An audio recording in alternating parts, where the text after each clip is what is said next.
Nobody knew his name. He drove an old Ford pickup, faded blue paint with rust spots around the wheel wells every morning at 6 a.m. sharp. He'd pull into the diner parking lot, same spot every time, corner space under the old oak tree away from the main entrance. He wore the same thing every day, work boots, jeans, and a plain gray hoodie. No logos, no slogans, nothing that screamed, "Look at me." The regulars called him the quiet guy or just old-timer. Most figured he was another retiree burning through his pension with coffee and eggs. But the waitress noticed something different. The way he sat always facing the door, the way his eyes swept the room when someone new walked in. The way he never really relaxed, even over scrambled eggs. Welcome to Story with Hiroshi, before we dive into this tale of hidden valor and forgotten sacrifice. Tell me in the comments where you're watching from today. And if you believe stories like these deserve to be told, hit that subscribe button and help us make sure they never fade away. The diner opened at 5:30, but Frank was always there by 5:45, never earlier, never later. Like clockwork, he'd nod to Betty, the morning waitress, slide into booth number 7, back corner. Good view of both entrances, and order the same thing. Black coffee, 2 eggs over easy wheat toast dry. No butter, no jam. He never brought a phone. Never read a newspaper, just sat there sipping coffee, watching the world wake up through the window. The truckers knew him. The construction crews nodded when they passed, but nobody really talked to him until that Tuesday morning when everything changed. It was busier than usual. A group of young Marines had stopped in on their way back to Camp Pendleton, still in uniform, fresh from some training exercise, full of energy, full of stories. One of them, Corporal Martinez, noticed the old man in the corner booth. Something about the way he held himself, the way he observed without staring. Martinez had been deployed twice, Afghanistan, Iraq. He knew what real looked like. And there was something about the quiet guy that felt familiar, military familiar. At first, he didn't pay much attention, just another civilian having breakfast. But then he caught something, a glimpse, when the old man reached for his coffee cup there on his forearm, barely visible under the gray sleeve. A tattoo faded with time, but unmistakable. Martinez recognized it immediately. Ranger tab, not the kind you buy at a surplus store, the kind you earn in hell. He waited, finished his eggs, watched the grouping of sugar packets the old man had unconsciously arranged on his table. Perfect spacing, perfect alignment habits. Die hard, especially military habits. Martinez stood up, walked over, slow and respectful. "Excuse me, sir," he said quietly. "That ink on your arm is that 75th Ranger Regiment." Frank didn't look up, didn't smile. Just finished stirring his coffee, set the spoon down carefully, and finally met Martinez's eyes. His answer came without hesitation. Long time ago, just 4 words. But Martinez knew what they meant. Martinez stayed standing for a moment after Frank spoke. Long time ago wasn't a dismissal, it was something heavier, like a door cracked open just enough to say, "Tread carefully," so Martinez did. He nodded, stepped back but didn't leave, just moved to the counter where he could still see booth 7. Frank took his time, wasn't rushed, wasn't showing off, just methodical. Every movement had weight behind it when he reached for his coffee. It wasn't casual when he checked his watch, it was precise. Martinez had seen that kind of behavior before from instructors, the kind that didn't need to shout to command respect. Martinez's buddies didn't notice they were laughing, sharing war stories from training, making jokes about their sergeant. One of them, Private Johnson, leaned over and chuckled. "Hey, that old guy's been nursing that coffee for an hour." Martinez didn't answer. He just kept watching. Kept thinking. 15 minutes later, Frank finished his breakfast, left exact change. Plus a $5 tip. Betty would tell you later that he always tipped exactly $5, never more, never less. He stood up slow, deliberate, and walked toward the door. Martinez hesitated, then stepped forward. "Sir, if you don't mind me asking, when did you serve?" Frank stopped. Didn't turn around at first, just stood there in the morning light filtering through the glass door. Finally, he looked back. Vietnam 68 to 70 Ranger Long Range Recon Patrol. Martinez swallowed hard. That lined up exactly with what he suspected. LARP, Deep Jungle Operations walking point for weeks. Radio silence, the kind of missions where half the team didn't come home, where files disappeared on purpose. You were in Cambodia. Martinez said it wasn't really a question. Frank gave the smallest nod. Among other places. That's when the volume in the diner began to fade.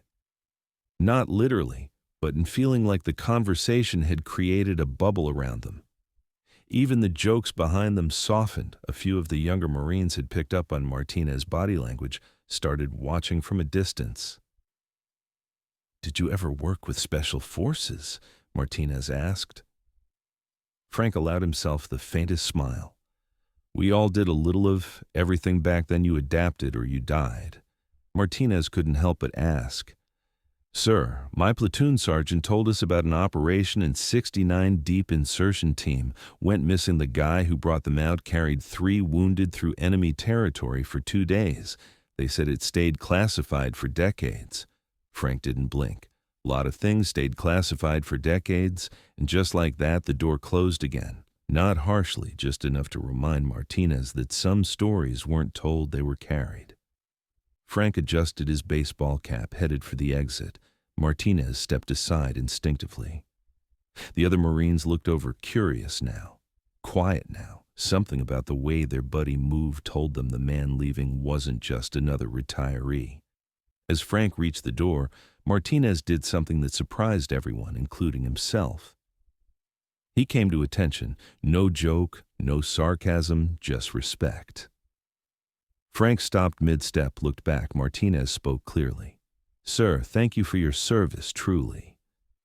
Frank studied him for a moment, then walked back over slowly and placed something in Martinez's hand. A coin, heavy worn. It bore the Ranger scroll on one side and a single phrase on the other. "Rangers lead the way." Then he leaned in, voice low. "You'll know when it's your turn to go quiet. Until then, earn it." And then he walked away. No salute, no handshake. Just a man disappearing into the Texas morning sun, leaving behind a silence that spoke louder than any war story ever could the next morning. Martinez was there early, 5:30 sharp. He wasn't alone either. 2 of his guys had come with him. They sat in booth 8 close enough to show respect, far enough to give space. When Frank arrived at 5:45, everything was different. He noticed the change, didn't acknowledge it directly, just gave the slightest nod as he passed their table and settled into his usual spot. Betty brought his coffee without being asked, and for the first time in months, she lingered. "Frank," she said quietly, "those boys over there, they're good ones." Frank looked over at Martinez, who was trying not to stare, trying to be cool but failing. Martinez raised his coffee cup slightly. Frank returned the gesture with his own cup, barely perceptible. But there, after that, it became routine. Martinez and his crew would stop by when they could, always respectful, always quiet, never pushing, just being present the way soldiers do when they recognize one of their own. Word spread slowly, carefully, the kind of respect that doesn't need announcement. One morning, about a month later, Martinez found Frank sitting alone as usual. But this time, there was an empty coffee cup across from him, an invitation. Martinez slid into the booth opposite. "You remind me of a kid I knew in country," Frank said without looking up. "Eager, good instincts, knew when to keep his mouth shut." Martinez waited. "He made it home too," Frank continued. "Became a teacher. Funny thing about war, the ones who survive usually know why." They sat in comfortable silence for a while. 2 soldiers 30 years apart, connected by something deeper than words. Finally, Martinez asked, "You ever think about telling your stories?" Frank sipped his coffee. "Son, I spent 40 years trying to forget everything I'd want to tell. But maybe that was wrong. Maybe some things need remembering." Martinez nodded. "That's why I keep coming back to listen." Frank looked at him directly for the first time. Then don't just listen, learn. That afternoon, Betty made a small change to the diner. A brass nameplate appeared on booth 7, no bigger than a business card, simply reading, "Frank's table, reserved with gratitude." Frank never asked who put it there, never told them to take it down. Some men teach with words, others teach by presence. Frank never told war stories, never raised his voice, never asked for recognition. He showed up, ordered eggs and coffee, and somehow taught more about honor and sacrifice than most people learn in a lifetime. He never needed to prove anything. Not to the diner, not to the young Marines, not to a world that had moved on.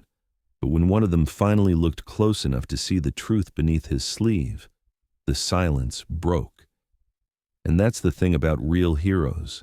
They don't advertise. They wait until someone is wise enough to notice. So now I ask you, have you ever met someone like Frank, a veteran, who carried their service quietly, let time pass without fanfare until someone cared enough to look closer? Share their story in the comments. Let us know who they were. Because here at Story with Jorge, we believe the most powerful stories don't shout, they wait. Thank you for watching. If this story moved you, subscribe, share, and help us keep these voices alive. We'll see you in the next one.